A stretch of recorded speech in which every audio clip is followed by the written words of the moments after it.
NCB times ಮೀಡಿಯಾಗೆ ಸ್ವಾಗತ. ನಾನು ದರ್ಶನ್ ಹುಣಸೂರು. ಕಲಾಕಾರ ಗುರುಜಿ ಕಮಲಾಕರ್ ಭಟ್ ಗಂಡ ಡ್ಯೂಟಿಗೆ ಹೋದಾಗ ಒಬ್ಬಂಟಿ ಆಂಟಿಯನ್ನ ಪಟಾಯಿಸಿದ್ದು ಹೇಗೆ? ಉತ್ತರ ಕನ್ನಡ ಜಿಲ್ಲೆಯ ಸಿದ್ದಾಪುರದಲ್ಲಿ ವಾಸವಾಗಿದ್ದ ಸುಂದರ ಕುಟುಂಬವನ್ನ ಸಾಕೋದಕ್ಕೆ ಗಂಡ ಬೆಂಗಳೂರಿಗೆ ಹೋದ್ರೆ ಸಮಾಜ ಸೇವೆ ಮಾಡೋದಾಗಿ ಹಾಗೆ ಜ್ಯೋತಿಷ್ಯವನ್ನ ಹೇಳಿ ಉದ್ಧಾರ ಮಾಡೋದಾಗಿ ನಂಬಿಸಿದ್ದ ಗುರುಜಿ ಕಮಲಾಕರ್ ಭಟ್ ಇಡೀ ಸುಸಂಸ್ಕೃತ ಕುಟುಂಬದ ಸುಂದರ ಮಹಿಳೆಯನ್ನ ಬುಟ್ಟಿಗೆ ಬೀಳಿಸಿಕೊಂಡು ಸಂಸಾರವನ್ನ ಆರಂಭಿಸಿದ್ದಾನೆ.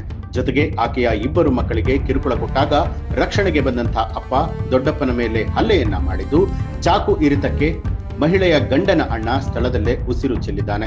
ಇದೀಗ ಗುರುಜಿ ಕಮಲಾಕರ್ ಭಟ್, ಮಹಿಳೆ ಸುಚಿತ್ರಾ, ಆಕೆಯ ತಂದೆ ಲೋಕನಾಥ್ ಸೇರಿದಂತೆ ಹಲ್ಲೆ ಘಟನೆಯಲ್ಲಿ ಭಾಗಿಯಾಗಿದ್ದ 7 ಜನರನ್ನ ಪೊಲೀಸರು ಬಂಧಿಸಿದ್ದಾರೆ.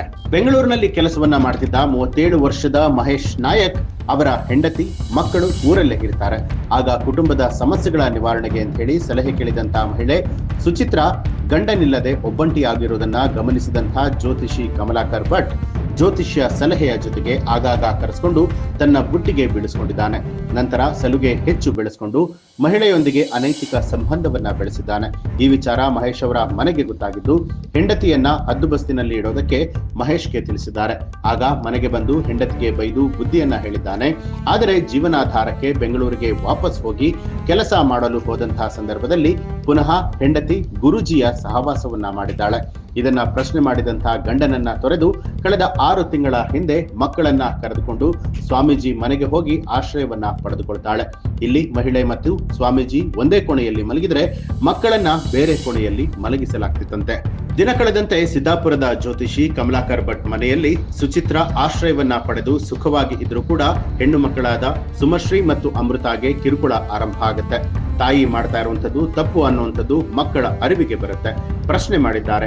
ಆಗ ಜ್ಯೋತಿಷಿಯ ಮನೆಯಲ್ಲಿ ತಾಯಿ ಮತ್ತು ಜ್ಯೋತಿಷಿ ಸೇರಿದಂತೆ ಮಗಳು ಸುಮಶ್ರೀಗೆ ನೀನು ಇಲ್ಲಿರ್ಬೇಡ, ತಂದೆಯ ಬಳಿಯಲ್ಲಿ ಹೋಗು, ಇಲ್ಲದಿದ್ರೆ ವಿಷ ಹಾಕ್ತೀನಿ ಅಂತ ಹೇಳಿ ಬೆದರಿಕೆಯನ್ನ ಹಾಕ್ತಾ ಇದ್ರಂತೆ. ಇದರಿಂದಾಗಿ ಅಪ್ಪ ಸೇವ್ ಮೀ, ಇಲ್ಲವಾದ್ರೆ ಸತ್ತು ಹೋಗ್ತೇನೆ ಅಂತ ಹೇಳಿ ಆಕೆ ತಂದೆಗೆ ಮೆಸೇಜ್ ಅನ್ನ ಕಳಿಸಿದ್ದಾಳೆ.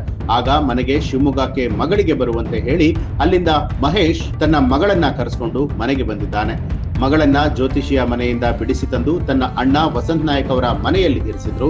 ಈ ವಿಚಾರ ತಿಳಿದಂತ ಸುಚಿತ್ರಾ ತನ್ನ ತಂದೆ ಲೋಕನಾಥ್, ಚೌಳಪ್ಪ ಮತ್ತು ಜ್ಯೋತಿಷಿ ಕಮಲಾಕರ್ ಭಟ್ ಹಾಗೂ 5 ಅಪರಿಚಿತ ಗೂಂಡಾಗಳನ್ನ ಕರೆದುಕೊಂಡು ಕಾರಿನಲ್ಲಿ ವಸಂತ್ ಅವರ ಮನೆಗೆ ದಾಳಿ ಇಟ್ಟಿದ್ದಾರೆ. ಮಗಳನ್ನ ಈಗಲೇ ಕಳಿಸ್ಕೊಡಿ ಅಂತ ಹೇಳಿ ಶುರುವಾದಂತ ವಾಗ್ವಾದ ಕ್ಷಣಾರ್ಧದಲ್ಲಿ ರಣರಂಗವಾಗಿ ಮಾರ್ಪಟ್ಟಿದೆ.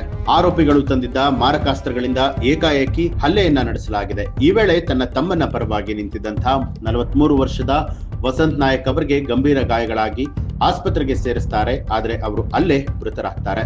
ಗಲಾಟೆ ತಡೆಯೋದಕ್ಕೆ ಬಂದಂತಹ ಮಹೇಶ್ ನಾಯಕ್ ಮತ್ತು ಪಕ್ಕದ ಮನೆಯ 35 ವರ್ಷದ ಕುಮಾರ್ ಎಂಬುವರಿಗೂ ಕೂಡ ಚಾಕು ಇರಿತ ಆಗಿರುವಂತದ್ದು. ಈ ಬಗ್ಗೆ ವಸಂತ್ ಅವರ ಪತ್ನಿ ಸಂಧ್ಯಾ ಅವರು ದೂರಿನಲ್ಲಿ ಉಲ್ಲೇಖ ಮಾಡಿದ್ದಾರೆ.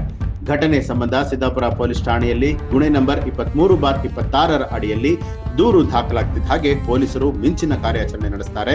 ಸದ್ಯ ಗಾಯಾಳುಗಳಿಗೆ ಆಸ್ಪತ್ರೆಯಲ್ಲಿ ಚಿಕಿತ್ಸೆಯನ್ನ ಕೊಡಿಸಲಾಗ್ತಾ ಇದೆ.